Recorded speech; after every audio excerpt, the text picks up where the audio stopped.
Análisis del semen. El análisis del semen es muy importante en la valoración de la fertilidad masculina. Para realizar esta prueba se pide al varón que se abstenga de eyacular durante 2 o 3 días y luego se obtiene una muestra por masturbación en un recipiente estéril. Cuando la masturbación no constituye una opción, la pareja puede utilizar condones especiales deselásticos sin lubricantes. Es muy importante que la muestra llegue al laboratorio dentro de la primera hora después de la eyaculación para que el análisis sea adecuado. La muestra se somete a licuefacción o se adelgaza el líquido seminal por la acción enzimática del líquido prostático. Este proceso tarda entre 5 y 20 min y permite realizar una valoración más precisa de los espermatozoides contenidos en el líquido seminal. Lo ideal es analizar 2 muestras de semen a un intervalo de un mes. En la práctica, muchas veces se analiza una sola muestra si los parámetros son normales. En el cuadro 19.7 se muestran los valores de referencia del análisis del semen, Organización Mundial de Salud, 1999. El médico debe recordar varios aspectos importantes respecto de esta prueba. En primer lugar, las características del semen varían con el tiempo en la misma persona. En segundo lugar, los resultados del análisis del semen, en particular, la interpretación morfológica, difieren entre los diversos laboratorios. Por consiguiente, se deben conocer los rangos utilizados en el laboratorio correspondiente. Nótese que el concepto referencia resulta más adecuado que el de normal. Si bien el recuento total de espermatozoides móviles es directamente proporcional a la fecundidad, no todos los varones con parámetros normales del semen poseen una fertilidad normal, Guzik, 2001. Esta prueba carece de un valor predictivo absoluto, probablemente porque no ofrece información sobre la función espermática, esto es, sobre el potencial final para fertilizar al ovocito. La mayor parte de los informes sobre el análisis del semen indica volumen, pH y presencia o ausencia de fructosa. Casi 80% del volumen de semen proviene de las vesículas seminales. El líquido seminal es alcalino y se cree que protege a los espermatozoides de la acidez de las secreciones prostáticas y la vagina. El líquido seminal también proporciona fructosa como fuente de energía al esperma. Un pH ácido o la falta de fructosa sugieren un problema de vesícula seminal o de los conductos eyaculadores. Volumen del semen. Con frecuencia el volumen reducido del semen es consecutivo a la recolección de una muestra incompleta o a un intervalo de abstinencia corto. No obstante, algunas veces significa que existe obstrucción parcial de los vasos deferentes o eyaculación retrógrada. La obstrucción parcial o completa de los vasos deferentes puede ser causada por infección, tumor, cirugía inguinal o testicular previa o traumatismo. La eyaculación retrógrada sigue el cierre fallido del cuello de la vejiga durante la eyaculación y permite al líquido seminal fluir hacia atrás a la vejiga.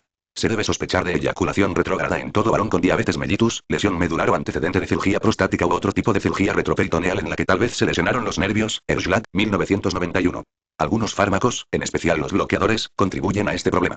El análisis de orina después de la eyaculación permite identificar la presencia de espermatozoides en la vejiga y confirmar el diagnóstico. Cuando la orina se alcaliniza de manera adecuada, estos espermatozoides son viables y se pueden separar para lograr un embarazo. Recuento espermático. El varón puede tener un recuento espermático normal, oligospermia, recuento reducido, o azoospermia, ausencia de espermatozoides.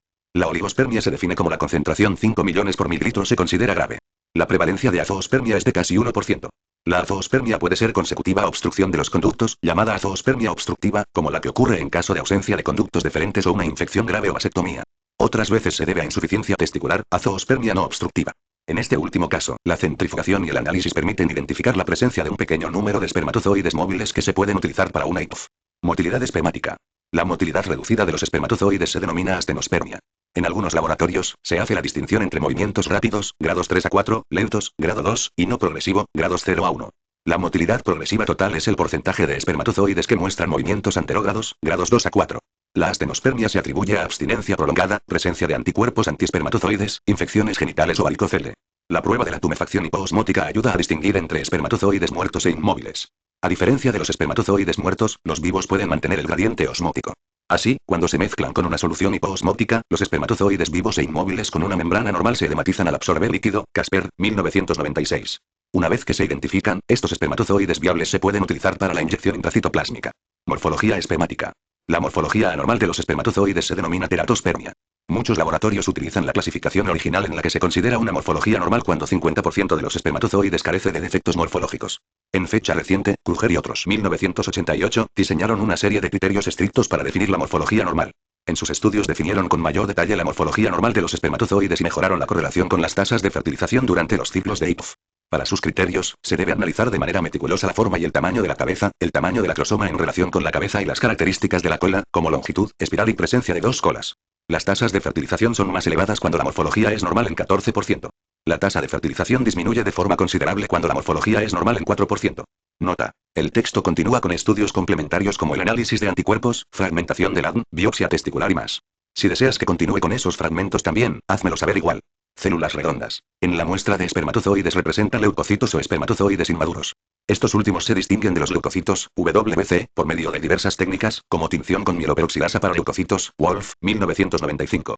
La leucocitospermia verdadera se define como la presencia 1 millón de leucocitos por mililitro e indica la presencia de epiritimitis o prostatitis crónica.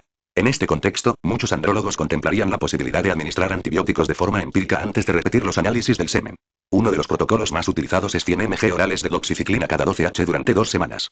También se puede cultivar la secreción que se extrae o la muestra de semen. A menos que el gineco-obstetra tenga interés especial y experiencia en el área de esterilidad, el resultado anormal de varios análisis de semen constituye indicación suficiente para enviar a la pareja con un especialista en esterilidad. También se puede enviar con el urólogo, pero es más recomendable el endocrinólogo de la reproducción, puesto que la mujer también debe ser valorada. Con seguridad el tratamiento en estas parejas será más complejo y dirigido a ambas partes. El especialista en biología de la reproducción podrá establecer si es necesario enviar al varón con el urólogo en busca de anomalías genéticas, anatómicas, hormonales o infecciosas. Anticuerpos antiespermatozoides. Es posible identificar anticuerpos antiespermatozoides hasta en 10% de los varones, pero se desconoce su repercusión sobre el semen. Estos anticuerpos son más frecuentes después de una vasectomía, torsión testicular, biopsia testicular u otras situaciones clínicas en las que se rompe la barrera hematotesticular. Trek, 1994. Hoy día se cree que solo la higa adherida a la cabeza del espermatozoide o su porción media son importantes para la capacidad de fertilización reducida. El análisis que se utiliza con mayor frecuencia contiene inmunoesferas que se mezclan con la preparación de espermatozoides. Estas esferas se unen a anticuerpos presentes en la muestra de espermas y la mezcla puede ser visualizada bajo un microscopio estándar. En los individuos afectados, las esferas se unen a los anticuerpos que se han unido a los espermas. Por lo común, el tratamiento incluye corticosteroides, pero no se sabe si en realidad este método mejora la fecundidad. Además, se han notificado varios efectos adversos, como necrosis aséptica de la calera. La información actual indica que no es necesario buscar anticuerpos antiespermatozoides en la valoración de un caso de esterilidad de manera sistemática, a menos que el varón posea algún factor de riesgo específico. Una excepción es el paciente que se someterá a IPF. En una población afectada positiva a anticuerpos, las tasas de fertilización han mejorado al utilizar inyección intracitoplásmica de esperma. Fragmentación del DNA. Durante los últimos 10 años, ha aumentado el interés en relación con el aumento de la fragmentación del DNA espermático como causa de esterilidad del factor masculino. Sacas, 2010. Cini, 2009. Aunque probablemente algún grado de daño al DNA es reparado durante la embriogénesis, la localización y la extensión de este afecta de forma negativa las tasas de fertilización e incrementa las tasas de aborto. Los niveles aumentados del daño al DNA se asocian con edad paterna avanzada y factores externos, como tabaquismo, quimioterapia, radiación, toxinas ambientales, varicocele e infecciones del aparato genital. Los estudios han observado niveles aumentados de especies reactivas de oxígeno en muestras de esperma con tasas anormales de fragmentación del DNA. En respuesta a esta observación, se ha propuesto que la complementación dietética con los antioxidantes vitamina C y puede ser benéfica. Sin embargo, no hay datos sobre la eficacia de esta estrategia. Hoy día, se cuenta con una matriz amplia de estudios para analizar la integridad del DNA e incluye el análisis de estructura de cromatina espermática, ESXA, Sperm Chromatin Structure Assay, y el análisis terminal de desoxitransferasa mediado por marcado de DUT de extremo terminal, túnel, Dupnik Labeling. El ESXA se basa en la susceptibilidad aumentada de DNA con roturas de cadena sencilla o de doble cadena al desnaturalizarse en ácidos débiles. El análisis de túnel explota la capacidad de los nucleótidos marcados para intercalarse en las roturas del DNA para posteriores cuantificaciones. Hoy día, estas pruebas están limitadas por la falta de consenso en relación con valores de corte apropiados y por los datos conflictivos con respecto a su capacidad para predecir embarazos exitosos. Como resultado, esta prueba está probablemente más allá de la perspectiva de la generalización, en este momento. Sin embargo, el concepto de que la integridad del DNA espermático puede verse afectada de manera adversa a través de múltiples mecanismos, brinda información útil en una causa de esterilidad masculina previamente menospreciada. Análisis de la función espermática. En los últimos decenios, se ha diseñado una gran variedad de análisis para probar la función de los espermatozoides. Sin embargo, su valor predictivo es cuestionable, puesto que se basan en situaciones no fisiológicas y los resultados varían de manera importante entre los diversos centros de esterilidad. La mayor parte ya no se utiliza o se emplea solo de forma intermitente. Estas pruebas se describen de manera breve solo con propósitos informativos, pero no se deben considerar como una parte importante de la valoración de la esterilidad. Análisis de fluorescencia de la manosa. Evalúa la capacidad del espermatozoide para unirse a la zona pelúcida del ovocito mediante receptores específicos. Análisis de la mizona. Mide el número relativo de espermatozoides que se adhieren a la zona pelúcida humana disecada. Análisis de la penetración espermática. Usa ovocitos de hámster sin zona pelúcida para evaluar la capacidad de los espermatozoides de penetrar. Reacción acrosómica. Analiza la liberación enzimática de la acrosoma necesaria para la fecundación. Valoración hormonal del varón. La prueba hormonal del varón es análoga a la prueba endocrina de la mujer anovulatoria. Casi siempre las anomalías son consecutivas a efectos centrales en la función del eje hipotálamo-hipófisis o a anomalías dentro de los testículos. La mayoría de los urólogos aplaza este tipo de pruebas a menos que la concentración de espermatozoides sea 10 millones por mililitro. Dentro de estas pruebas se mide la concentración sérica de FSH y testosterona, T. Bajas concentraciones de FSH y T son congruentes con disfunción hipotalámica, como el hipogonadismo hipogonadotrópico idiopático o el síndrome de Kaiman. En estos pacientes, la producción espermática puede lograrse con el tratamiento con gonadotropinas. Aunque con frecuencia es exitoso, quizás se requieran al menos 6 meses para detectar producción espermática. Una FSH elevada y testosterona disminuida sugiere insuficiencia testicular. La mayoría de los varones con oligospermia pertenece a esta categoría. En este grupo es importante determinar si está indicada la sustitución con testosterona, aunque la testosterona exógena no estimula la espermatogénesis, ya que se requiere una concentración alta intratesticular. De hecho, la sustitución hormonal puede inhibir aún más la espermatogénesis al reducir la estimulación gonadotrópica mediante retroalimentación negativa. Por eso, no debe usarse testosterona mientras se intente lograr embarazo. No obstante, la sustitución con testosterona puede mejorar la libido, mejorar la función sexual, conservar masa muscular, mantener la densidad ósea y bienestar general. Además, pueden evaluarse otras hormonas. Prolactina sérica elevada o disfunción tiroidea, que son endocrinopatías comunes en varones estériles. Estudios genéticos en el varón. Las anomalías genéticas son una causa relativamente común de semen anormal. Casi 15% de los varones con azoospermia y 5% con oligospermia acentuada tienen un cariotipo anormal. Aunque estas anomalías no pueden corregirse, pueden tener implicaciones para la salud del paciente. La descendencia. Por eso, el cariotipo debe solicitarse cuando esté indicado por malos resultados del análisis de semen. El límite inferior de la concentración espermática para indicar estudio genético suele ser entre 3 y 10 millones mililitros, según el médico. Una anomalía frecuente es el síndrome de Klinefelter, 47, XXI.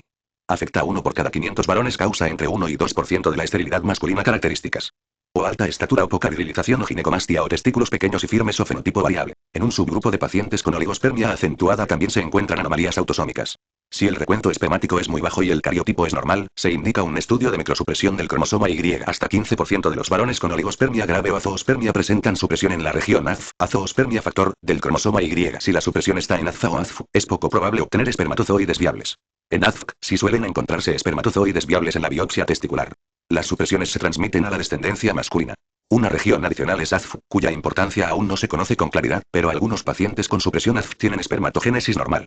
Muchas parejas prefieren utilizar esperma de donador si hay una supresión, otras no le dan importancia si logran un hijo. La asesoría genética es fundamental. Azoospermia obstructiva, VAB, la ausencia congénita bilateral de los vasos deferentes, VAB, está presente en 70-85% de varones con dicha anomalía, asociada a mutaciones del gen CFTR, fibrosis quística. No todos tienen fibrosis quística clínica, pero casi todos los varones con fibrosis quística sí tienen VAB. Su función testicular es normal, por lo que pueden obtenerse espermatozoides del epidídimo mediante aspiración para lograr embarazo por IVF. En estos casos, es importante hacer pruebas genéticas a la mujer para saber si también es portadora. Biopsia testicular indicada en varones con oligospermia severa. Azoospermia puede realizarse abierta por vía percutánea, permite saber si hay espermatozoides viables en los túbulos seminíferos. Ejemplo: incluso varones con insuficiencia testicular elevada FSH pueden tener espermatozoides útiles para ICSI, inyección intracitoplasmática. La muestra puede criopreservarse y usarse luego en un ciclo de IVF. Sin embargo, se considera que una biopsia reciente da mejores resultados. Igual y tiene valor. Diagnóstico pronóstico terapéutico. Algoritmo de valoración de la pareja infértil, figura 19, 14, 1. Historia clínica y examen físico de ambos miembros de la pareja. 2. Pruebas iniciales en la mujer. Confirmar ovulación. O medición de temperatura basal o progesterona sérica en fase lútea, o pruebas de LH urinaria, reserva ovárica. O FSH en el día 3 del ciclo, o estradiol basal o prueba con clomifeno, pruebas anatómicas. O histerosalpingografía, HSG, o laparoscopia, según se requiera, o ultrasonografía transvaginal. 3. Pruebas iniciales en el varón. Análisis del semen.